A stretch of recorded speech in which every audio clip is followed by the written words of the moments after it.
the whole stadium rental thing. I'm sorry, it's what I go to. Here we go. It's what I go to. I'm not sure if we have an elite run game this year. I don't know yet, and I mean that honestly. I really don't know. Restrepo, Young, those guys can make people miss. First touchdown, Noah Thomas. Second touchdown, Noah Thomas. And then he gets a third touchdown. Now let's not talk about this. No. I'm not. We're gonna pretend I didn't just show that. That never happened.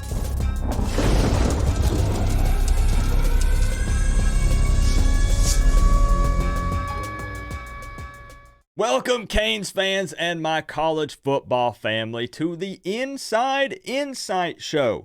The idea behind this thing is to bring on a guest each and every week that covers our opponent. That way they can provide some additional information on their team. And I'm very happy today to have my friend Drew, a Texas A&M fan and fellow content creator. Drew, we appreciate you very much for taking time out of your night. What I would like to do to kick this thing off, we're not saving it for the end. We're going to go ahead and do it right here at the beginning. If you could let people know a little bit about yourself and where they can find you online. Yes, sir. I started creating content for Texas A&M last season. It was a rough first year to start creating content for A&M. Similar years we had, but, it was fun. Got some nice engagement after the losses, so that was great. But yeah, Drew Tamu. It's DREWTAMU. Drew Tamu on all channels. That's just Twitter/X and YouTube. So y'all can find me there. Come talk trash, jump in, whatever you want to do. Cool. So what I'll do, guys, is I'm going to link his social media stuff and his YouTube channel in my description and in my pinned comment. And what I'm doing, come on now, I know the power of the college football family here on the Coach Coop YouTube channel. I am trusting you guys to run up his subscriber count. I'm going to be keeping an eye on it. Of course, I discovered this guy's channel recently, been watching his videos. I'm a big fan. I'll say this, some extra temptation for Miami fans. Go ahead and subscribe now, so that way when Miami wins, you can go to his channel and you can brag about it, okay? You know what? I welcome it. Bring it on. Come on, guys. If it happens, y'all are welcome to jump in. Just keep that in mind. Now, let's not talk about this. No. I'm not. We're gonna pretend I didn't just show that. That never happened. Yeah. So, anyways, Drew, I'm very excited to learn a little bit more about A&M today. And the first thing that I want to ask you about, of course, is your quarterback, Weigman. Weigman. I've said it 20 different ways all this week. But is he legit? First off, it's only been one game against New Mexico. I get it. But is he legit? And what made that Aggies offense so successful in game number one? Right, and is he legit? That was the big question we had all offseason because we saw him in a few games to close the year out last year. Much like Miami, bunch of issues with injuries last year. Quarterback injuries on the offensive line. So we didn't really get a full viewing, a full feel for him. We got a nice little appetizer of Connor. So coming into this year, we had a lot of hope. He showed a lot of potential, especially in that LSU game. I'm sure everybody remembers last week of the year. Our biggest win of the year, our only really true big fun win, Connor showed out. And we were hoping it would continue in game one. And it did. And of course, the disclaimer we're going to have to throw around this whole video, New Mexico. But you know what? He came out. He performed. He looked crisp. He looked good. He picked up right where he left off. And if you want a couple of his strengths, I think first and foremost is his release. It's really quick. It's really crisp. He throws a really catchable ball. And it might not be the strongest arm. I think some of the complaints I've heard about him just coming out of this first game is that his arm might be a little bit weaker. Maybe it's weaker, but he throws it in good space. He gives his receivers a chance to get the ball.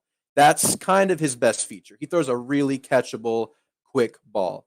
But another thing we saw in the first game was he's good under pressure. A lot of times there was an unchecked blitzer, as it happens sometimes. Not every blitz is going to get picked up. And he was great at delivering under pressure, guy in his face, throwing an accurate ball, whether it's a check down or a deep ball. So we're real happy with just the gunslinging ability of Weigman.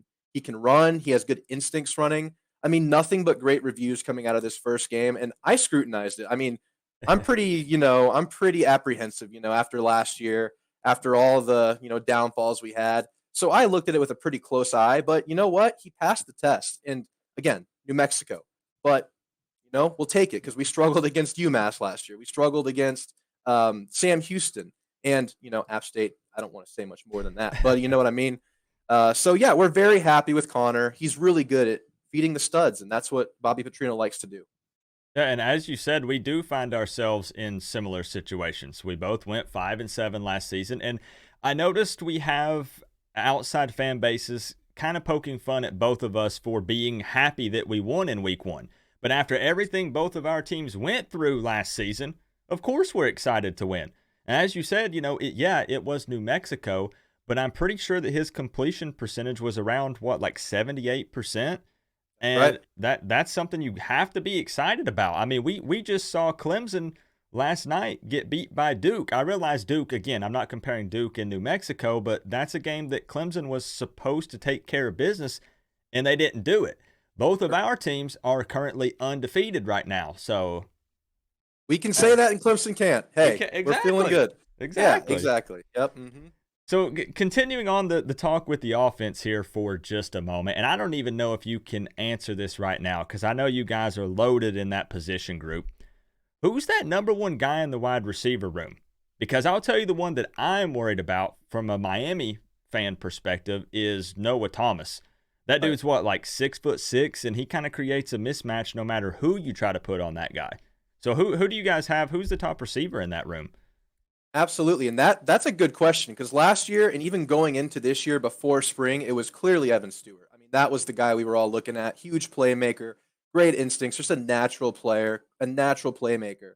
But then all of a sudden in spring, we hear rumblings, and of course we don't see anything. It's like Fort Knox there. Jimbo doesn't let anything out. But we heard rumblings that there was this guy Noah Thomas. He played a little bit his freshman year.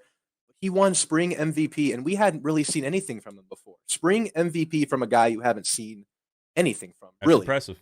Yeah. So we're like, is this real? Is it not? We couldn't wait for the spring game. And then he gets a concussion on the first drive. So we don't even get to see him in the spring game. So we get to game one, first touchdown, Noah Thomas. Second touchdown, Noah Thomas. And then he gets a third touchdown.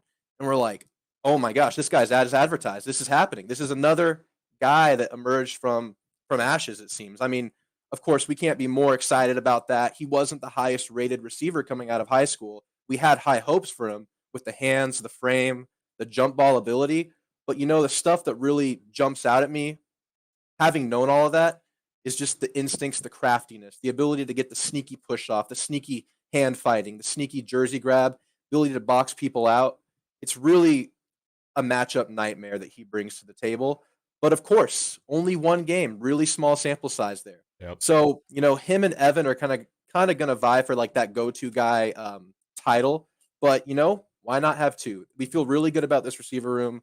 Obviously, one of the big strengths of this team. We knew that going into the year because adding Noah bumps guys like Anais Smith, bumps guys like Moose Muhammad down a peg in the priority list, and that just makes your room deeper. It makes it more fleshed out. It really galvanizes the room. So we're really excited about this room. We want to see it versus a legit opponent like Miami. And I know y'all have a couple of smaller DBs. Everybody has small DBs. Yep. It's a thing. I mean, very rarely do you see a tall or a big corner. Um, so yeah, it's exciting. It's exciting to see the way Bobby can create mismatches. Petrino can create mismatches with this guy and all the other receivers. It's just a really exciting room for Texas A&M. Yeah, I personally think that the Petrino hire was big. I don't know. We're Aggie fans. Like, how did you guys feel about that transition with There Jimbo was giving up the play calling? Right. There was definitely how should I put it? There was a transition era there where fans were unsure of it, and it took some thinking for us to get on board. And it really, really put us at ease when he finally took to the podium during fall camp. And he kind of said, "Look, guys, Jimbo's the boss here. I'm here to call plays. I'm here to teach. That's my role on this team." And that really put us all at ease, and that really got everybody on board. And it kind of erased that question mark that we had going into the year, whether that dynamic was going to work out or not. Hmm. So now we feel great about it, especially having seen the offense. And his mantra has been feed the studs. What that means is he calls plays to get playmakers involved. He doesn't call a fancy play because it looks good here, or this play might work here. He calls it for players. And I think this receiver room, this quarterback are great, to play ball with that mantra. Yep. And I mean, think you could have been stuck with Garrett Riley. I taking every Everybody wanted him. Everybody wanted him in Aggie land. We were all talking him up, and you know what? One weekend, we're feeling pretty dang good. Yeah, I have Canes fans were in the same boat. I think pretty much every team in the country wanted Garrett Riley, and understandably Yep. so. I'm just as a Canes fan, I'm going to take every opportunity I can to take a shot in this video at Clemson. So forgive me or don't. Hey, that But that you know that really makes y'all's outlook look a lot different on the year, knowing that they might be down a peg this year. I mean, and y'all don't play Duke, do y'all? I don't think y'all play nope, Duke we this do year. not play So, Duke this year. So maybe that thing lightens up and you'll have, more of a chance to get some of those yeah. conference wins up. It could go both ways because there are a lot of people arguing strength of schedule, wanting Clemson to be undefeated when they come to Hard True. Rock. But at the same time, it is still Clemson. I'm sure they're going to bounce back. I don't Right. expect them to have a terrible year or anything, but time will tell. We'll see. So I want this next question I got for you here. I want you to be honest as you can be here with me. Going into this game, what would be your biggest area of concern? And you could answer this however you'd like. It could be maybe there's a specific position group that you're worried about at Miami, creating maybe, some mismatches, or just a one specific player in particular, the style of offense or defense. I'll leave it up to you. But something that concerns you maybe going into this one. Sure, I have a couple of areas actually. I mean, Okay. no one comes out of week 1 without questions, and I think the biggest question is gonna be our tackles, our tight ends against your edge rushers. I know y'all are really excited about y'all's edge rushers getting Yeah. pressure on the quarterback. We lost our best tight end in fall camp. I don't know if you might know that, but we lost our starting tight end in fall camp to a torn ACL, Donovan Green. Great blocker, just a great player for the team last year, a safety valve for this offense. And while we're really excited about this tight end group, game 1 showed that they're going to need some time to really get up to speed, kind of really need to, work their way into this thing. Mm-hmm. So the blocking was kind of inconsistent in game 1 against New Mexico. When they were good, they were good, but when they were bad, if you know what I mean. And there was not really a middle ground there. So I think that, and the fact that A&M starts a true freshman right tackle, left tackle had a subpar year 1 last year as a starter, but from all accounts, he was playing injured, and I don't know. I don't like excuses, but that's what they Yeah. say. And he was questionable last year, but he looked really good in game 1, and the reports from camp were glowing about him. But we need to see it. So that's definitely a dynamic I'm going to be watching is the edge of our offensive line versus the edge of your defensive line. I'll be watching that with a microscope. Um, Another thing, I'm not sure if we have an elite run game this year. I don't know yet, and I mean that honestly. I really don't know because we didn't see it game 1, but we really didn't need to see it game 1 because the passing game was so good. So that's definitely a big question mark. And plus, A&M's had a great stable of running backs, or at least a featured back, since Jimbo got here. Started with Travion Williams, Isaiah Spiller, Devon Achane. Now that lineage is finally broken, and you have 3 totally new guys there. Obviously, no one's emerged yet. It's going to be a by committee thing. No go-to guy, and it didn't get established really in game 1. We saw a couple of runs break through. The offensive line is still working their way into this thing because they were pretty bad last year. A Mm-hmm. couple new starters this year, so that's a work in progress. But between those two things, I think those are kind of the matchups I'm watching really closely in this game. A little Okay. bit of questions, a little bit of concern. Fair. Now, and it's interesting to me that you mentioned the run game with Texas A&M because with Miami, at least for the fans right now, one game in, it's kind of the opposite. Miami did not throw the ball very deep in game 1.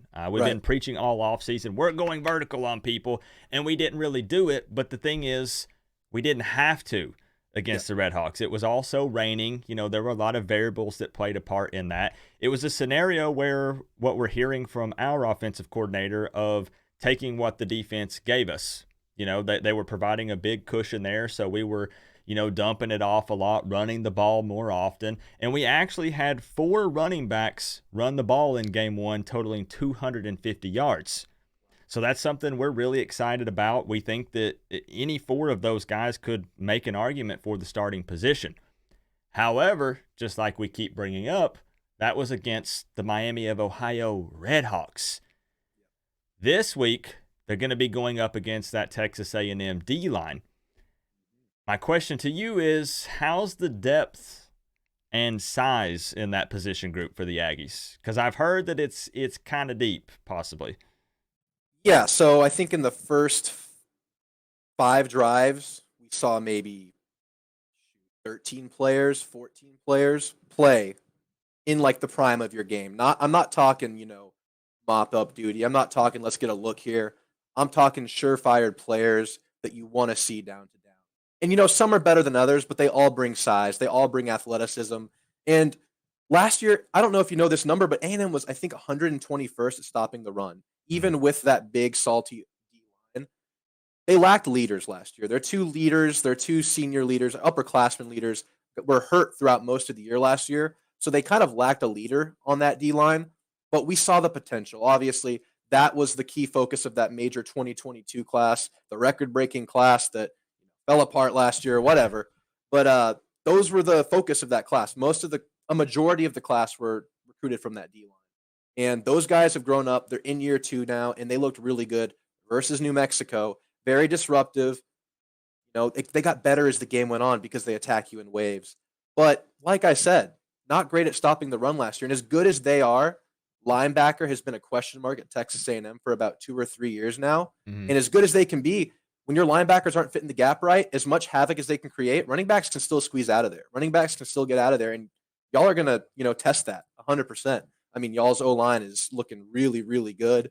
Like you said, a stable of able, willing running backs. Yeah. I mean, that's another thing I'm going to be watching. It's a very intriguing matchup. Those trenches right there, that dynamic at the edges, like I said, the running game, all that stuff's going to be really fun to watch. So, yeah, you're going to test that out real good for us there. So would you think it's fair to say from an Aggie fan perspective that this would be looked at as a statement game for you guys? Because I can tell you that for Miami fans, for the most part, the answer to that is yes, from our point of view. Absolutely. And I would even take it a step further than that for us. So our 5 and 7 years, yes, they both felt really bad. They were not fun. We didn't have a good time last year. But y'all were in year 1 of Mario Cristobal. We were in year 5 of Jimbo Fisher. So it's really, really important to us to erase that taste from our mouths. And yes, New Mexico, that game helped. But this game will really take us out of that realm. And so I have deemed this game the most important game on the schedule all summer. Okay. All summer. I've been talking this game up. I made a video about this game like 5 weeks ago, just about this game. And I didn't make a single video about any other game. So me personally and several other Aggies, I'm not the only one that thinks this. Not everyone thinks this, but a lot of us think that this game is kind of the measuring stick for the year. Because how much can you learn versus New Mexico, Ohio, Miami? I mean, this game's going to tell us a lot about both teams. And it kind of sucks that one of these fan bases is going to feel pretty bad after this game. I don't know who it's going to be. This game's obviously up in the air. Anybody can win this game. I believe that. It sucks that one of us is going to feel bad about this game. But yeah, I don't know if it's safe to call it a crossroads kind of game or a fork in the road kind of a game, because I think the loser could still bounce back from this game. It's so early. It's coming off of that 5 and 7 year. We're both improved. I mean, I don't think there's any denying. Yeah, I mean, at the end of the day, as important as this game seems, as you said, as a measuring stick, it's a non-conference game at the end of the day. So ideally, the ideal scenario, I think, for both of us is, of course, to win. Obviously, that goes without saying. But would also be walking away from this if you do lose and it being close.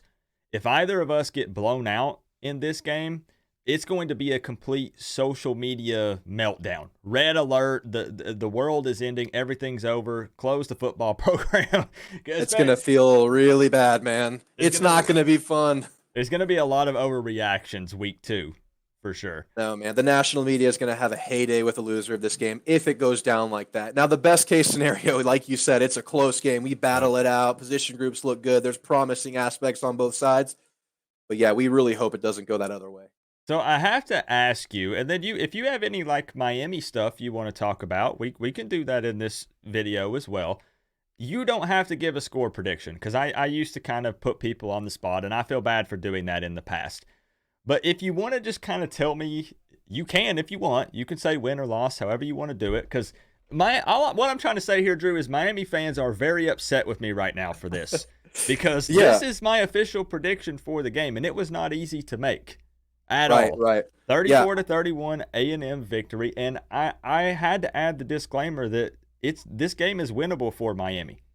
Absolutely. But it's also winnable for A&M, because from a Miami perspective, we're saying We have a new offensive coordinator, new defensive coordinator. Guys were flying all over the field last week. We were real scrappy, and we looked motivated and just so different. Yeah. The thing is, I know that you guys, the Aggies, have been practicing hard in the offseason. They've been training. They're confident. They're scrappy. They feel like they can win. It's not just us. And a lot of times I understand the struggle, but fans, it's tough to kind of take a step back and take a neutral stance when looking at a game that your team is playing in. So I actually have it as a loss right now. Do you want to provide any words on how you feel about it? Yeah, I think I will. I really wish we had that science doctor professor guy in here to really help me with my score. That guy that helped you with your score. He had that mathematical equation device thing. I know, man. That thing was magical. Approved. I wish I had that, but I'll say this. A couple more notes about y'all. Something that really scared me about y'all is the way y'all hit that short passing game. Because we gave up a lot of short passes last game against New Mexico, a lot of quick hitters, a lot of quick slants. Mm-hmm. We were able to tackle well to limit the production there. But your receivers are different from New Mexico's receivers. What's his name? Restrepo, Young, those guys can make people miss. So that's going to test our corners. They're experienced, but we were bad last year. So we want to see that get hammered out because y'all could really attack that there if those guys get space and they can make our defenders miss. So that's something I'm actually kind of also a little bit afraid of. And I was impressed with that aspect of your team in addition to the running game.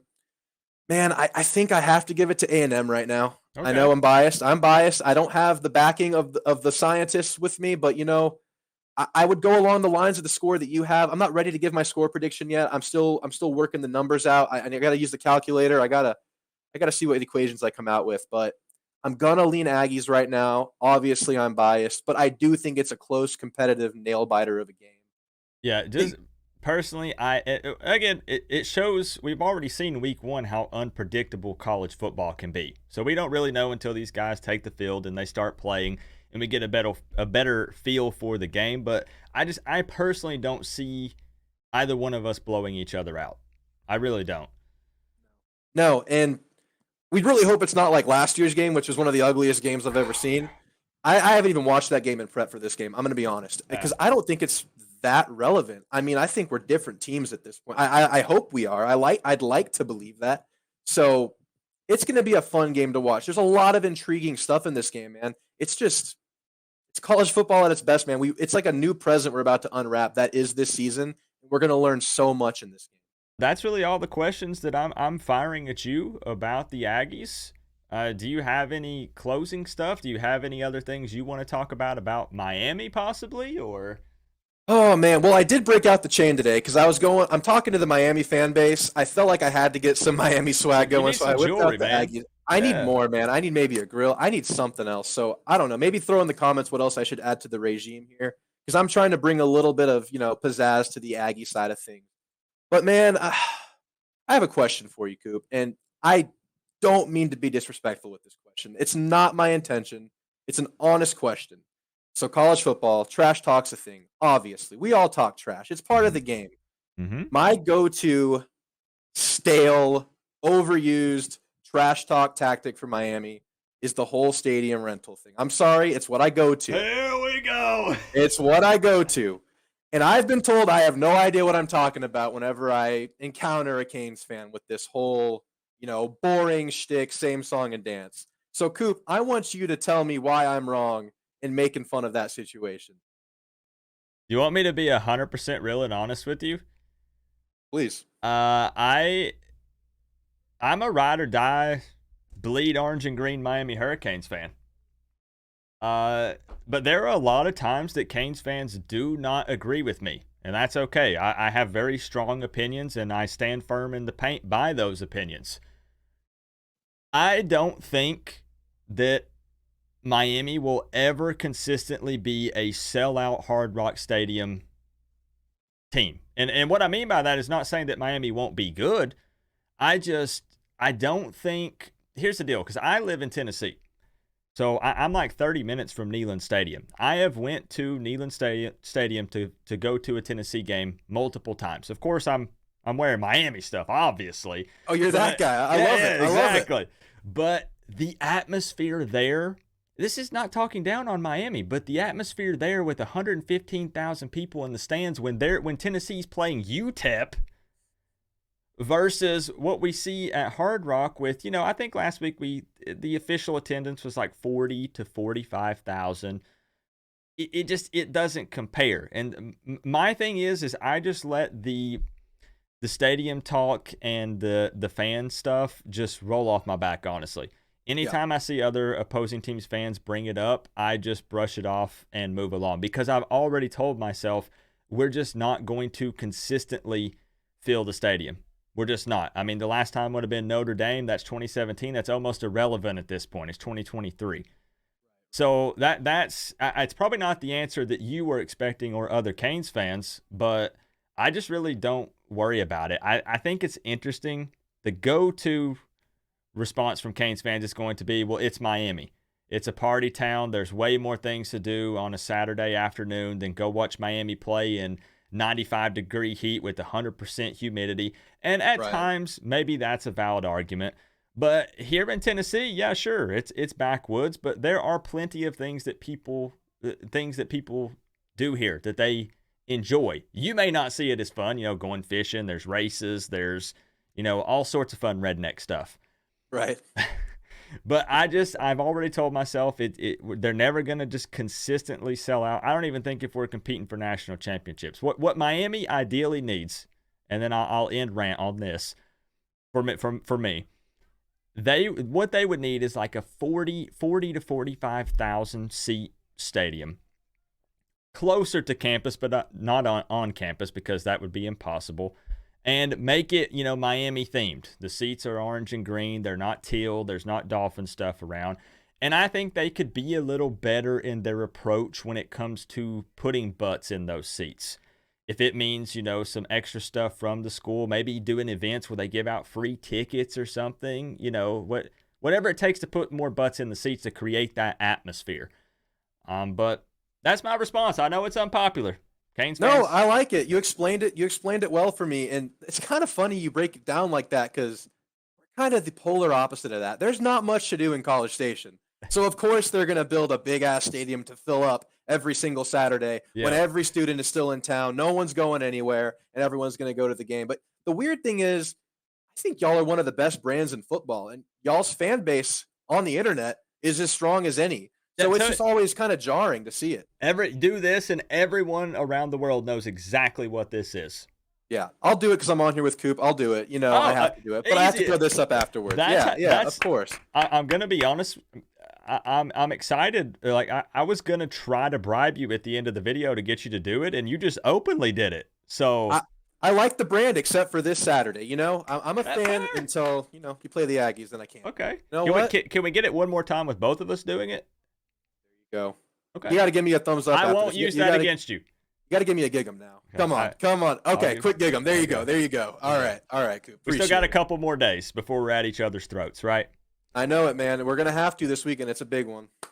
Yeah. So, man, if that's all you got, I think that's all I got. I think I covered it, man. I think we're in for a good one, man. I appreciate the extra inside insight from an Aggie fan, and I appreciate the honesty, being willing to talk about, things that you see that's good from Miami and also bad from your team and vice versa. I always try to do the same. Again, neutral approach.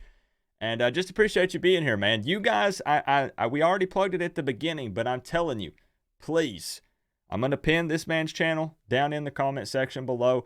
Run it up. I realistically think that the college football family here could get you 500 plus or more subscribers from this. So that would boost you over 1,000 and beyond. I'm challenging them to do it. Come on now. When I say we're all one big happy college football family, I mean that, except on game day, of course. But otherwise, we all love college football, man. Happy and excited that it's here. Couple more days, Drew. We're going to find out who's the real deal. It's going to be a big one, man. Can't wait. And any Aggies watching, y'all give Coop a sub. Come on, guys. I know there's not as many of y'all in here, but give Coop a sub. Come on, we can follow There's a few. There's a few. Give him a little boost, guys. Come on. All right. We appreciate you, Drew. Hey, go Canes. Gig 'em.